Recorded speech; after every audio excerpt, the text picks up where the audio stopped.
Buenas tardes, soy María Inés Piñeiro Cardoso, profesora del curso de Letras de la Universidad Federal de Ceará, donde imparto clases de lengua española y sus literaturas y realizo otros proyectos de investigación y de extensión. Quisiera, además de saludarlos a todos, agradecer especialmente a Joaquín Díaz por su muy amable acogida hace unos meses en Urueña y por esta honrosa invitación al evento, dándome la oportunidad de hablar un poco sobre literatura popular, sobre cultura popular, lo que para mí es siempre una alegría. En realidad debo también disculparme con todos, primero por no poder estar allí y participar en vivo de este que considero un evento muy importante. Y luego, porque sin pedirles permiso, preferí ceder mi voz, un poco de mi tiempo, a algunos amigos que podrán dar, mucho mejor que yo, testigo de la latencia, del pulsar de la literatura popular acá en el nordeste de Brasil. Para hablarles de este tema de tanta relevancia, no faltarían fuentes a quienes consultar. Hay buenos e importantes investigadores y escritores, material de excelencia que se convirtieron en referencias bibliográficas obligadas a la hora de hablar sobre literatura popular.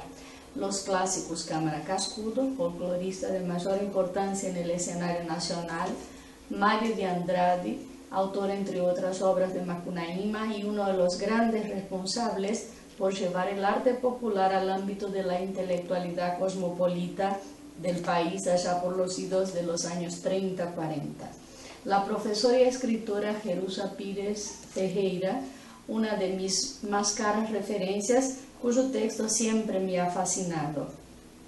Las investigadoras Doralice Fernández Xavier y María del Rosario Suárez Albán, que llevaron a cabo una interesante antología de romances ibéricos en el estado de Bahía, y más actualmente la profesora y también escritora Marcia Abreu, cuya excelencia y vastedad de investigaciones la convierten en referencia obligada sobre el tema, además de una larga lista de otros nombres. Opté, sin embargo, por no salir demasiado de mi campo de visión, porque mi interés era el de no apenas mencionar a autores y artistas, sino dejarlos hablar a ellos. Sus voces, en mi opinión, son mucho más expresivas para manifestar lo que representa en mi región el romancero popular y sus extensiones, sincrónicas en la mezcla con otras manifestaciones del arte popular y diacrónicas en el resaltar de sus raíces. Estas personas, a quienes tengo la alegría de llamarles amigos, son, por orden de presentación, el profesor Gilmar de Carvalho, investigador que ha dedicado su vida académica y personal al estudio y promoción de las manifestaciones de la cultura popular, de la literatura en especial. Uno de los investigadores más originales de nuestra academia, Gilmar, nos ha brindado un legado académico que ultrapasa las 50 obras publicadas, además de artículos en revistas, en los diarios locales y en periódicos especializados. De la misma forma, ha trabajado incansablemente para dar visibilidad a artistas populares, al arte popular, muchas veces costeando el propio exposiciones, viajes, tal su entendimiento de la importancia del arte popular. Una de sus publicaciones que vale destacar es la antología del gran poeta popular Patativa do Açaré. En ella, Circe, con la maestría del buen conocedor, las composiciones que consagran la riqueza creativa de Patativa, prestigiado fuera de Brasil en universidades como la Sorbona en Francia, poeta cuya obra me ha dado también el mote para dar nombre a esta presentación. Cante lá que eu canto cá es el título de uno de los más bellos ejemplares de nuestro romancero y ha sido responsable por el interés académico en torno a la poesía de aquel hasta entonces desconocido poeta semi-analfabeto del interior de mi estado. Con disertación de maestría y tesis doctoral que versaban sobre temas de la literatura popular y su constante interés en la xilografía, Gilmar de Carvalho, como asesor de la Secretaría de Cultura, pudo reeditar en 1993 los folletos del poeta Patativa. En aquella ocasión, Gilmar daba además a los lectores una idea de la importancia del casamiento entre la xilografía y los folletos de cordel, los pliegos sueltos. Editó lo que llamamos una caja de pliegos, que es algo más o menos como esto, que adentro tiene una ilustración con xilogravura y adentro tiene muchos folletos elegidos de temas variables.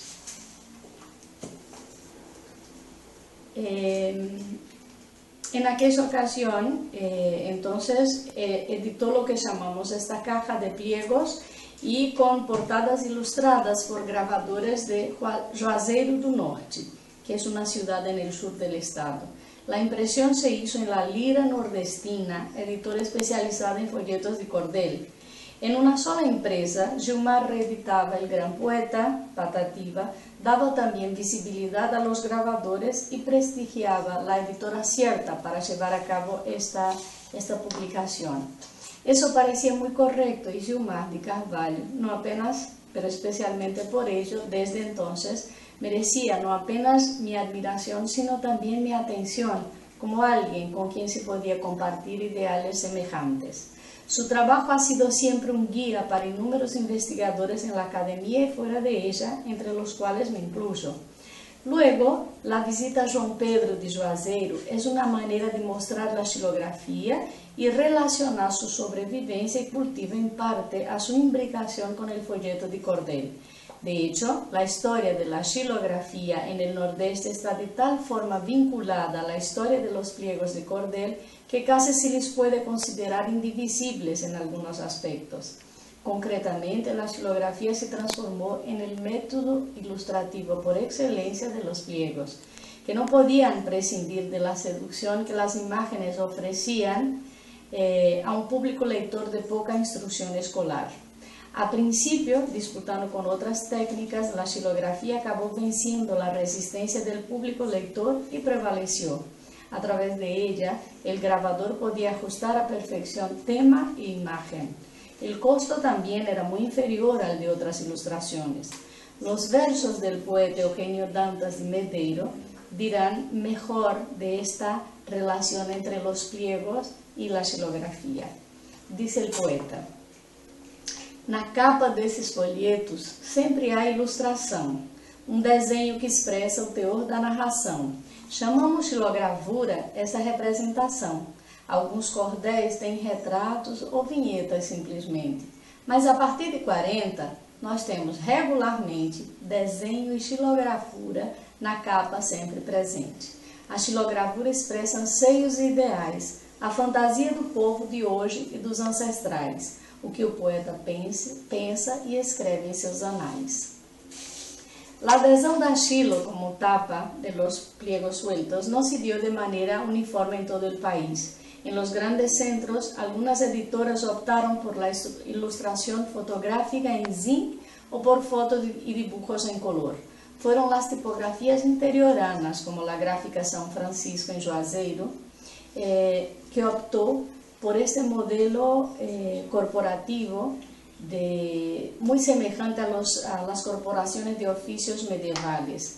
El espíritu familiar de estas corporaciones, de este modelo de gráfica interiorana, dio sus frutos. Y no por acaso Juazeiro tiene hasta los días de hoy un elevado número de artistas de reconocido talento dedicados al arte de la xilografía. João Pedro es cría de esta leva de artistas. Visitar su casa-oficina es una manera de mostrar el alcance multidisciplinar del romancero popular nordestino en su versión más conocida y difundida, Los Pliegos de Cordel. Finalmente, la última visita a Clevison Viana, de cierta forma, cierra este círculo. Clevison, además de poeta popular y dibujante, es también editor de cordeles. Es suya la más grande editorial de cordeles del Nordeste, la Tupinanquim Editora. Hijo del Sertão Central, Clevison viene de una familia de artistas o aficionados a la cantoría y a los pliegos de cordel. Como autor de folletos, pronto entendió que sería necesario dominar las técnicas de edición y distribución para llevar los cordeles efectivamente al público. Creó entonces la Tupinanquín, donde reedita pliegos tradicionales y publica nuevos autores, entre los cuales se incluyen él y su hermano Arievaldo Viana. Sentir en vivo el ambiente donde se reúnen a menudo cordelistas de la ciudad y del interior, oír las anécdotas que comparten, las más curiosas, escuchar historias y ver su entusiasmo por los folletos que publica es una de las pruebas más cabales que por ahora la literatura popular da muestras pulsantes de vida en la voz y en los versos de esos poetas semidesconocidos, tanto como en el arte de payadores y repentistas que dialogan de muy cerca con los poetas que optaron por el folleto. Los folletos de cordel como soporte escrito de una parte muy significativa de nuestro romancero no garantizan, por su fragilidad, la preservación de todo este vasto conjunto. Pero el pasar del tiempo no parece ya tanto una amenaza. Al contrario, surgen coletáneas y los medios digitales comienzan a divulgarlas y preservarlas. Igualmente, ediciones Princeps, de mayor valor por sus tapas y o por la calidad de sus versos. Por su vez, los cordelistas saben que los pliegos son modelos ejemplares y complejos de una manifestación múltiple. En ellos conviven el arte de las xilografías y la poesía de los versos. A través de esta poesía mágica de nuestro romancero, también la voz se hace presente, porque su lectura es así, casi siempre colectiva, y a ejemplo del romancero español, es poesía destinada al canto, a la recitación.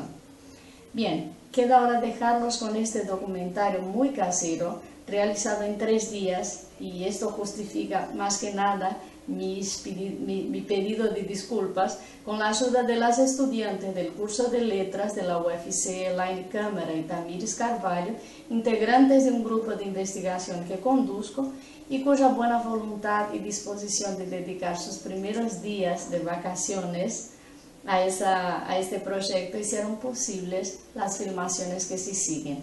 Muchas gracias a todos. Espero verlos pronto en persona. Gracias.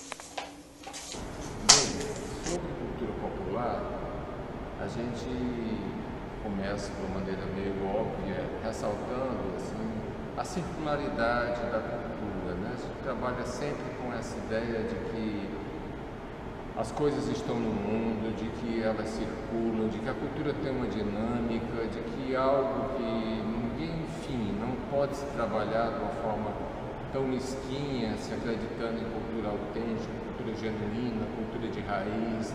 A gente trabalha com uma ideia muito mais ampla e mais generosa das contaminações, das trocas, dos tangenciamentos, das superposições. Então é isso que vai nos dar esse contexto da cultura, né? E nesse contexto todo a gente ressalta uma contribuição imensa, importantíssima para nós do Nordeste do Brasil, uma contribuição da Península Ibérica. Mas não se fecha apenas na Península Ibérica, né? Porque nós já tínhamos os primeiros habitantes, os primeiros donos da terra, as culturas indígenas, nós tivemos um legado africano importante. Então nós trabalhamos com essa ideia muito rica, e no meio disso tudo, onde é que ficavam esses relatos, né? A gente pensa que um bom suporte vem dessas narrativas indígenas, com esse contrabalanço dessas sagas, dessas epopeias africanas, e a gente vai ter, de certo modo, uma questão do impresso, né, do documental da Península Ibérica.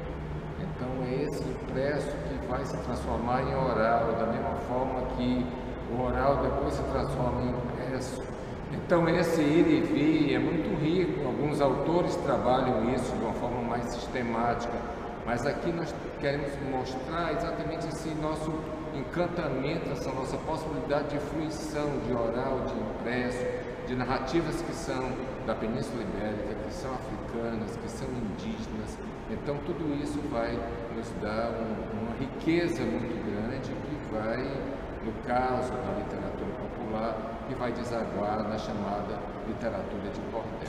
João vai nos falar um pouco sobre o processo, como é que vive um xilogravurista hoje, o que é que ele tem que fazer para dar conta desse processo de, digamos, de imprimir na madeira a imagem que você quer que seja impressa no papel, finalmente. Hoje no gravador, como se diz, cortar madeira, né? Cortador de pau, conforme eu considero, né? A consistência da xilogravura, ela consiste na escavação da madeira para a composição da imagem, né? A composição da imagem. E a xilogravura hoje ela tem uma função bem diversificada, né? Tanto utilitária como artisticamente. Como a senhora falou, a xilogravura ela sai do cortel e passa para o álbum dela narra uma história, né? Ela passa também para uma ilustração de um livro, de um folho, de um cartaz, de um cartão de visita, e tem essa utilidade diversificada, né, para a comunicação. Então ela tem essa multiplicidade, não somente artística como técnica, né, como também utilitária. E como é o processo da xilogravura no momento em que você trabalha pura e exclusivamente com a madeira? O processo da xilogravura vem em si preparar a madeira, lixar a madeira, depois trabalhar ela com goivas, né, estiletes, para fazer escavações, né? Essas goivas são pequenos formões, né? Para cada escavação tem um formão diferenciado, né? Uma goiva diferenciada em que se é trabalhado, né? Após ela ser escavada, então nós enfrentamos ela com um rolo, né? Enfrentamos essa gravura para passarmos essa imagem para o papel.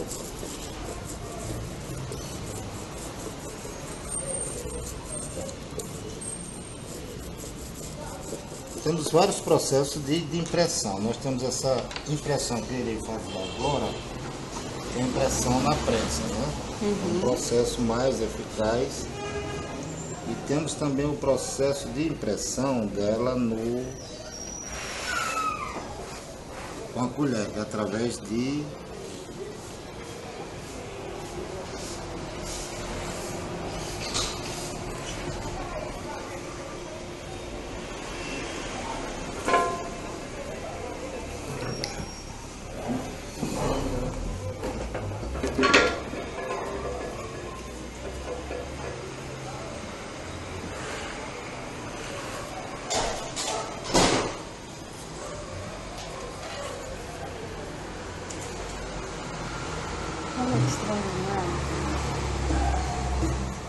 Fantástico, João Pedro. Então, na madeira você escava o que você não quer que apareça. Correto. Toda a parte escavada é o branco que se tem no papel, né?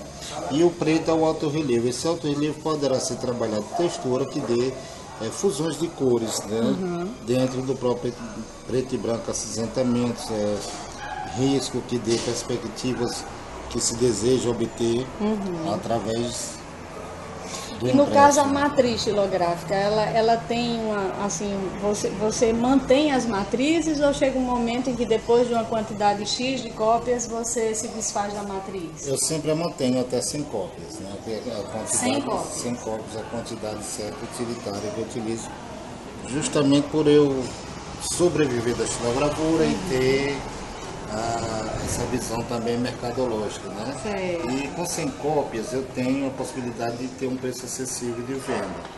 No caso, se eu tirasse 10 cópias, o preço das cópias seria bem mais caro, né? Como tem muitos artistas que trabalham apenas uma cópia ou 10 cópias. Entendo. E nesse caso, as cópias elas têm todas o mesmo valor? Tem as primeiras cópias? Todas têm o mesmo valor. Os gravadores já vão trabalhar na xilogravura, rabiscando, riscando, dando textura, para dar essas perspectivas de cores, profundidade, altitude, longitude, sombra, luz, através dos riscos, dos contornos, Então, através desse preto e branco e desse acinzentamento, se vê essas cores imaginárias, essa perspectiva de luz. Como eu posso até dizer, mostrar no cordel que a menina pegou. Acho que, né, aqui tem tudo isso quanto eu falei. Então, aqui tem a perspectiva solar, esse sol imaginário, né? Aqui eu tenho a perspectiva da camisa do Patativa, né? Da textura da terra. Então os riscos, eles se diferenciam para dar essa perspectiva, né, necessária nas ilustrações, né? Como aqui eu trabalho a terra Patativa, trabalhando a terra, então o mato, o capim, a cerca, a árvore, o sol lá atrás, tem esse diferenciamento. Então aqui eu posso ver visivelmente, imaginar aqui um sol ardente, né? Aqui imaginar através da perspectiva da árvore um verde do arvoredo, né? E o mato aqui se sobressaindo do acinzentamento da terra, né? Então se trabalha muito, ela no preto e branco, ela traz essa originalidade, né? Necessária essa variação de técnicas para a composição de longitude, de altitude, de sombra, luz, tudo quanto se é necessário para se trabalhar através de arranhadoras, né? Algunas de estas imágenes que vemos en los folletos de cordel que nos muestra João Pedro fueron realizadas por alumnos suyos. Él, que comenzó su trayectoria en la ciudad de Juazeiro como xilogravurista, poco después de llegar a Fortaleza se arrimó a la Universidad Federal, donde pudo contribuir ofreciendo oficinas de xilogravura en el Museo de Arte de la Universidad para la comunidad académica y el público en general. Actualmente, a través de un acuerdo con el gobierno del estado, él viaja al interior e imparte oficinas en los pueblos para jóvenes que quieren profesionalizarse. O sea, lo interesante de conocer a un artista como João Pedro es que además de realizar su arte, su oficio, él también ha hecho escuela.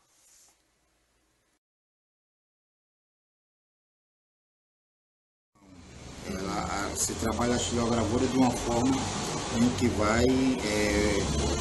gravador se torna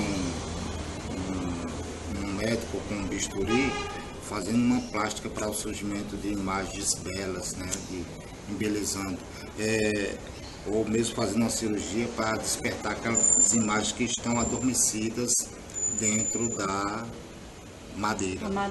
São imagens pulsantes, imagens adormecidas que estão querendo acordar, despertar e se comunicar. Meu nome é Cleverson Viana, eu sou poeta popular, cordelista, editor, ilustrador de livros. Sou natural de Quixeramobim, fica na região do Sertão Central aqui do estado do Ceará. Porém, a minha infância foi numa outra cidade chamada Canindé, que é um santuário dedicado a São Francisco de Assis, que tem uma romaria de milhares de romeiros todos os anos. E eu cresci dentro desse ambiente, dessa diversidade cultural, de penitentes, de romeiros, de pagadores de promessa, de cantadores de viola, cordelistas, artistas populares. Então, a minha infância foi muito rica por esse aspecto, porque eu tinha contato com pessoas de todas as regiões do Nordeste, do Brasil, da região Norte, o que fez com que esse caldeirão cultural fermentasse e contribuísse para a minha formação. A literatura de cordel, ela sempre esteve presente na minha família. Desde os meus ancestrais, o meu bisavô já era poeta popular, deixou trabalhos escritos, a minha avó era uma cantadeira de folhetos de cordel, e meu pai, ele absorveu toda essa riqueza cultural, visto que meus avós patrocinavam cantorias no alpendre da casa deles. E meu pai era um menino diferenciado dos demais. Enquanto as demais crianças estavam brincando, ele estava prestando atenção nos cantadores. No outro dia, quando ele ia para o roçado trabalhar com o pai, ele era capaz, tinha uma memória tão extraordinária que era capaz de reproduzir a cantoria inteira no outro dia, lá no trabalho dele no roçado. Então eu cresci dentro dessa tradição, dessa cultura. Meu pai chegava do roçado, ia ler literatura de cordel para a gente, ia ler livros com biografias de grandes vultos. sempre lendo em voz alta para que a gente... Era a nossa televisão, o nosso rádio, era o meu pai, que um agricultor diferente, que gostava de ler, que gosta de ler. E da minha mãe, que não tem o mesmo gosto pela leitura, eu herdei mais o lado artístico, o lado do trabalho manual, do trabalho com a mão, porque minha mãe é uma pessoa muito habilidosa com as mãos. Tudo que ela vai fazer em termos de artesanato, ela consegue fazer. Quando você pensa que uma tradição dessa está morrendo, tem uma riqueza toda dessa para mostrar, aí eu fiquei maturando isso, pensando o que eu posso fazer para contribuir para que essa tradição não morra, para que ela se fortaleça. Visto que você percorria as ruas aqui de Fortaleza e procurava um folheto para comprar, um folheto de literatura de cordel, e não encontrava. Por que não encontrava? Não por falta de poetas, mas por falta de um trabalho editorial. Os poetas se contentavam apenas em fazer uma fotocópia daquele trabalho, 4, 5, 6 cópias, distribuía com meia dúzia de amigos e ali ele achava, ficava naquela falsa impressão que havia publicado algo. Não, mas publicar não é isso. Publicar é você tornar uma obra pública, é fazer com que aquilo chegue até as pessoas. Então a nossa tiragem mínima aqui na Tupinanquim Editora são 2.000 exemplares, mas nós já tivemos folhetos para ter tiragem de 70.000 exemplares. Agora mesmo nós estamos trabalhando num folheto que vai sair com uma tiragem de 100.000 exemplares. Mas aqui nós também publicamos alguns textos clássicos. Em parceria com a Academia Brasileira de Cordel, nós publicamos clássicos como o Romance do Pavão Misterioso, que é um material que vem aí do início do século XX. Temos aqui as proezas de João Grilo, de João Ferreira de Lima e muitos outros títulos. Ao todo, creio que nós já publicamos em torno de 70 títulos clássicos e mais uns 800 de novos autores. Ao todo, nós publicamos mais de 100 autores aqui na nossa editora, e desses autores em torno de 800 a 850 obras.